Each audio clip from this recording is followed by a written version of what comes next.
Well, good evening. I'm your host, Robert Wilson with Cowboy Wisdom. Tonight, 7 ways why education and business sustain poverty consciousness. I'm awakened and aware to ask me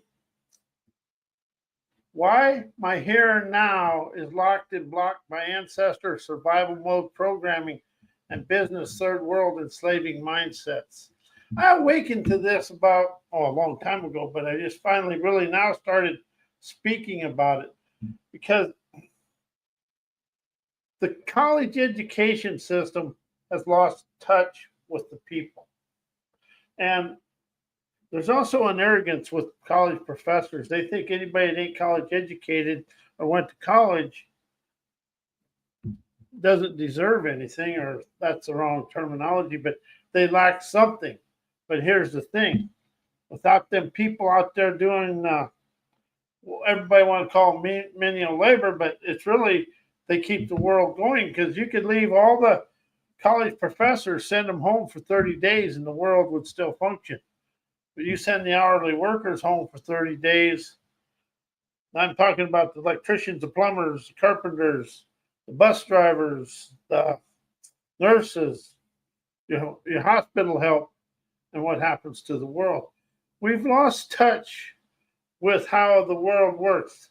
See, life is like a professional football team. You got your running back, your quarterback, your wide receivers, and your glamour positions. That's like the CEOs and upper management. But the game is won in the trenches with the tackles, the defensive, offensive tackles, the edge rushers, and things like that, and the linebackers and the defensive backs. Because it's just like in a football game, you win in the trenches, and we live with the people that do the plumbers, electricians, and see people that's never done something. I'm guilty of this. We never realize what people the their participation in the world to make it go around. And something I want to express in this, and I'm supposed to do this at the beginning.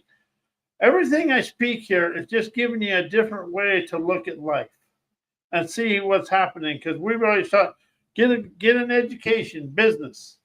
Well, business and education actual is an inherited survival mode conditioning and imposed economic structures that tethers individuals into reactive scarcity rather than sovereign presence, and it reinforces struggle-based existence over liberated sovereignty. Does that when I read that and opened up and discovered that really opened me up to understand we are always taught. You listen to the news, save for retirement, save for this, but none of them ever say enjoy the here and now. And something else, history and education is ancestral survival imprinting over present moment awareness.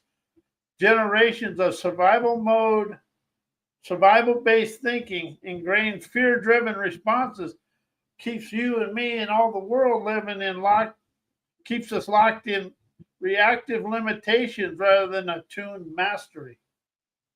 Attuned, that's a kind of a neat word. It's kind of like harmony, but it attunes you to your mastery, so you're actually singing with your mastery and your mystical mystique. And something else that I really have woken up to is that third world enslaving mindset. And I don't want to talk about it being a negative thing. It's about opening up, not to know it, but to understand it. When you understand we're stuck in economic enslavement over autonomous prosperity because business structures sustain dependency through controlled wages, debt cycles, and hierarchical advancement. We're actually taught to be poor by the education system and life. And my parents come through the 30s, and I've said that. And they had a tough time, but that economic downturn or that poverty consciousness went through me and my family. And something I understand about poverty consciousness, you're always trying to keep up with what you never have. You always want to be the big shot. Not with me. I'll be honest with you.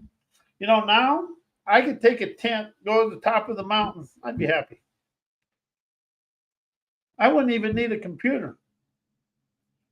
I need writing paper, though, because I could write my books and do that up there. But hierarchical advancement prevents fluid wealth creation beyond the predefined labor system of the world. And if you literally look at the world and you listen to Wall Street, they're always talking about the lack of something. And all this is about people opening up to understand there's lack of nothing. It's my lack of innovation. See, there's no poverty in the world. We're just lack of innovation. But we live on the railroad tracks of society. We got the education, we got the baby, and then everything in between. But we try to stay on the railroad tracks to stay safe. But every once in a while, you got to have a derailment of dreamers and enterprising, rebellious energy to rise, shine, and energize your divine daredevilry to set yourself free from you. Everything in the self-help, personal growth, self-improvement world, doctors, therapy, all you're really doing is liberating you from you. Your opinions, viewpoints, your childhood, but all your limitations and barriers and boundaries, they're inside you. And anytime you set a boundary, I hear everybody, you got to set a boundary. You set a boundary, you set a new limitation and a new fear you're going to deal with down the road. It's a question. Why am I apprehensive about this situation? Why is this occurring for me to expand? Give yourself time to question it and investigate it and set yourself free from it. But really, we have predefined labor systems. You're over here, you're over here. Even a CEO is a predefined labor system. We think this, but CEOs live in a poverty consciousness too. It's just more well up there because they're always worried and wondering if everything is going to go straight. Because we've never had the paths of prosperity and peace. But it's not the solutions and answers, it's the paths of peace and prosperity. So as we rise out of the pre-divine labor system, understanding scarcity consciousness over boundless exchange, third world economic models, enforce program poverty consciousness, ensuring prosperity remains concentrated rather than decentralized. See, if you really look, we are all thinking you got to be something rather than just your own innovative ingenuity, turning loose your trend-setting talents. Because that's why, we have the separation of wealth. We get that through the school system, through the education. And then we're taught to go through school. Oh, yeah, if somebody with a title, we got to be scared of them. That's bullshit. Just because they got a title and they got an egotistical arrogance, stubborn, hard-headed, know-it-all ignorance, all that means is they're afraid of life. I've worked for a lot of different foremen and people.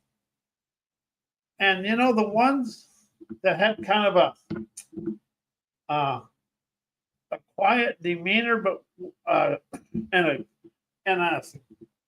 a uninhibited strength to them were the good ones to work for. The mouthy ones, they never were worth a damn. They just never were. And coming up, I noticed, and since I've really expanded, you can always pick out the fearful leaders of the world because they're trying to control people and they're afraid of people. Something, I was in the union for 35 years and now they got a habit of spinning people and turning them back because they're outside of their comfort zone. But the people that spin people, like in the union or somebody in business, you're afraid of their talents. You're afraid they'll take your job.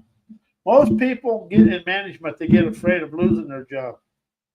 Me, when I was a foreman or a general foreman, they can have that. There was nothing more refined than working with my tools. And this is really weird, but doing underground work in nice weather, that was the best work there was because it was just calming. When you are in touch with Mother Earth, you're calm. There is an energy that you really feel. And that's why, we're all afraid, oh, I got to get my hands dirty. Well, I'm going to be honest with everybody. We're going to get our hands dirty before this thing straightens out because education and business has zero forthright frequencies to lead us out of the situation we're in. The forthright frequencies open up your ingrained, your energetic liberation and sovereign emergence from where you are.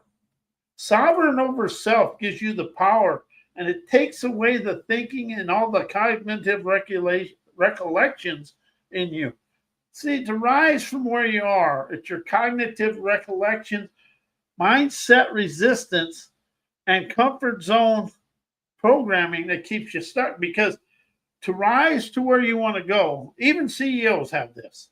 To rise higher and to be liberated from your overthinking mind, you got to be in the flow of energetic listening, sovereign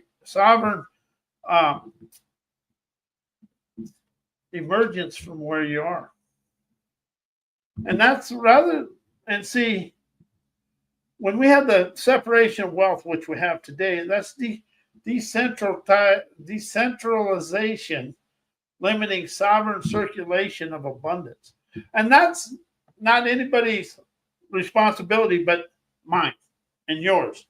Because when you open up to understand, you encompass the sovereign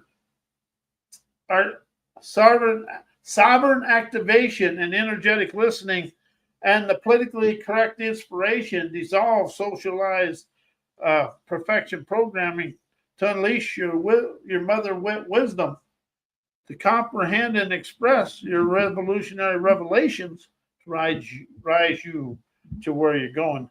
And something I really want people to open up to is everybody has a sleek, unique talents to expand right where they are. You can rise, shine, and energize that innovative wizardry within yourself. This is the one that really kind of opened my eyes of wise here. Why business and education is ancestor poverty conscious programming. Because we inherit the scarcity conditioning from our ancestors, our history. I got mine from my parents, because business and education passes down poverty consciousness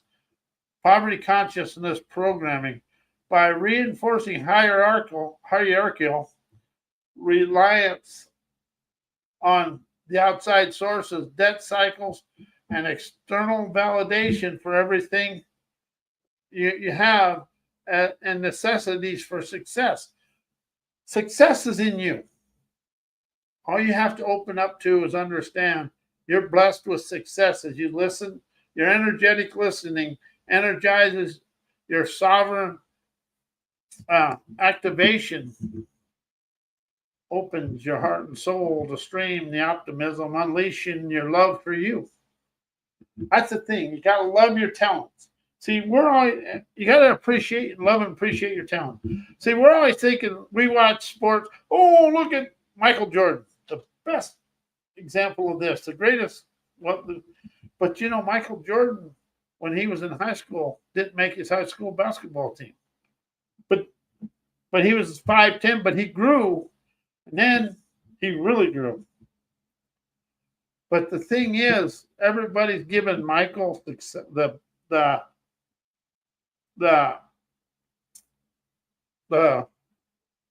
accolades for the NBA, but it wasn't Michael. It was Larry Bird, Michael, and Larry Bird and Magic Johnson. They're the ones that started the Everybody else just got to grow on it. But Larry and Magic were the first 4 years of the beginning of the cycle. And we're always looking for external validation. And I have a class coming out. We're afraid of failure, but failure is the first step of success. I'm going to say that again. Failure is the first step of success. Hold it. It's the first pathway. It chauffeurs you onto your pathway of success. I like to be chauffeured because I got short legs. It takes me a long time to walk nowhere. And it's also, you know, ancestral programming. It's structured limitation over activation. And that's the thing about plans. That's structured limitations. An energized outline is sovereign activation. And conventional systems sustain scarcity by training individuals to seek wealth through predefined roles rather than activating autonomous mastery and fluid prosperity. And, you know, that's something I really opened up to. You know, when you do somebody else's program, that is a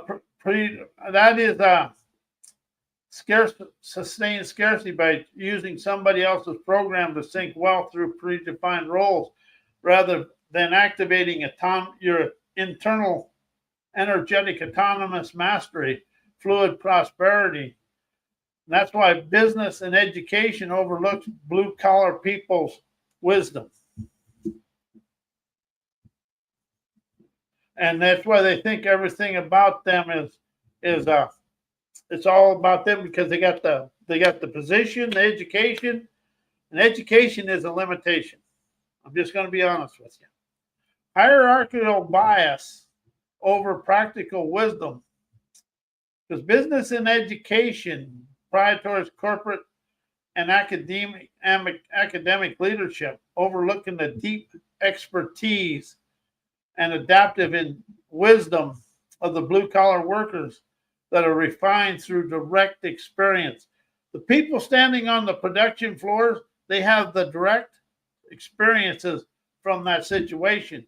You can look at all the computers you want, but that direct experience will rise you over that. And that's something I have to really say the union has done, is they have let go of a lot of their older workers.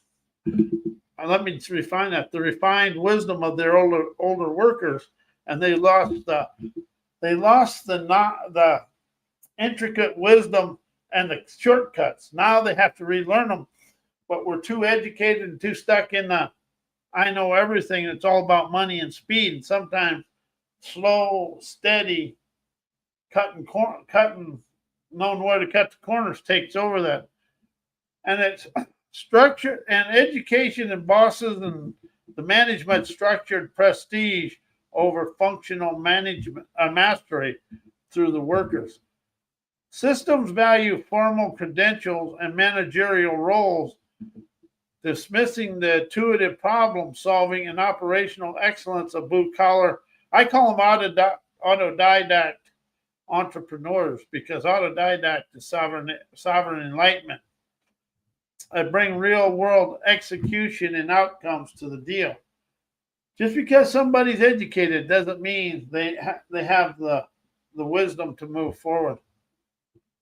As I realize and admit, education teaches negativity and poverty consciousness because both systems are designed to sustain dependency rather than activate sovereign activation and affluent abundances. Because indoctrinated education and business frameworks reinforce scarcity and hierarchical control and economic manipulation ensures that wealth remains concentrated at the top and among the highest echelons rather than universally accessible. And wealth is universally accessible, but we are taught that if you ain't up here, you can never do that. That's the biggest lie in the world. The wisdom and people's individual talents, sleek, unique individual talents will rise them to anywhere. But you got to be willing to open up to energetically listen to your sovereign activation, to hearken that mother wisdom and innovation within you, and unleash your revolutionary revelations to express your way to show for you forward. And see, revelations over thought, thinking, and knowing, because they're all attached to yesterday. Educated mindsets create scarcity programming. Education teaches survival-based thinking rather than expansive innovation by framing success as by framing success to be within the books and within a box. As sovereign activation, innovate your new way. And education instills a poverty conscious mindset that keeps individual striving within restrictive economic models. Pick me, hell yes, I'm stuck there. But I'm realizing everything I do is up to me. As I now realize, if I really want to open up, I really unleash myself and rise out of the decentralization and self-sustained poverty and dissolve my economic entrapment, because both systems condition people to participate in cycles of debt, labor, and dependency, and financial instability rather than sovereign exchange for the wisdom, because wisdom is your sovereign wealth. And as you move forward through this, you're going to understand business frameworks emphasize profit over holistic wealth, ensuring that individuals remain tethered to material survival mode programming rather than liberated abundance. Why management's arrogance and know-it-all ignorance lowers business's bottom line. Number one, resistance to workforce wisdom stalls innovation. When management dismisses frontline insights, they block adaptive problem solving and slowing efficiency, reducing profitability. Because of the rigid ego-based decision making creates blind spots. Arrogance prevents leadership from recognizing market shifts, operational inefficiencies, and emerging why thinking, knowing, learning, knowledge, and thought sustain fear, boundaries, and limitations from business and education. Conventional thinking and structured knowledge and institutional learning reinforce program boundaries to sustain limitation through controlled cognitions, subconscious mind frozen in time representation, with redefined learning over fluid discovery. Business and education frame knowledge as something to be acquired within structured frameworks, keeping individuals locked in external validation rather than liberated exploration. Something else I really opened up to understand is everything we've learned in school is structured learning and sustains dependency on external expertise, preventing dynamic wisdom and innovation that moves beyond institutional control into sovereign activation. And it's entrapment over us really using our abilities to move forward. And that's where it really becomes as unpredictability disrupts institutionalized order. And that's why we have chaos in our life, is to walk away from our indoctrinated ways of life. And see, education is within the frameworks of somebody else's knowledge or what they think we should do. And that really is where we stay stuck in life, because we're always trying to do something we should never be stuck in. And something else I want to put everybody to understand, autodidact, sovereign enlightenment. that makes you the entrepreneur and the entrepreneur of your life. And as we move forward, we really want to get out of the rigid frameworks of education and business to open up to your autodidact adventurous acumen to show you down the path of prosperity.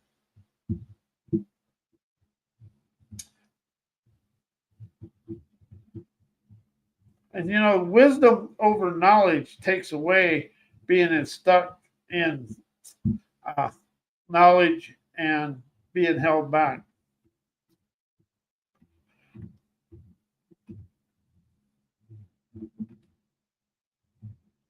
You know, wisdom flows through the workforce of anything, but it also flows through what you do to make your cash flow. When you're doing it with hands on, you're opening up to something new. See, and that's something else. Leaders set directions based on knowledge, yet workers ensure seamless movement by solving and discovering the pathway in real time through their challenges and chaos with dynamic wisdom, insight, and clarity. How does autodidact enlightenment rise people out of the followerocracy? Autodidact enlightenment dissolves followerocracy, sheepleocracy, herdocracy, and turdocracy because you stop stepping in your own crowd. But it activates sovereign innovation, bypassing institutionalized dependence, restoring affluent mastery. But you know, something I really want to open up here. We were taught that business and education is going to rise the world out of the situation. Business and education is what got us into this. But they have us ingrained with thinking that business and education is going to move us forward. All they're teaching us how to do is follow their way of life. So why does energetic listening, sovereign activation, questioning, hearkening, understanding, wisdom dissolve the indoctrinated limitations of education, socialized brainwashing, and business mindset? Because sovereign activation and energetic listening bypass program cognition and activates a direct perception, allowing wisdom to emerge rather than being filtered through framework and self-imposed structures of the outside world.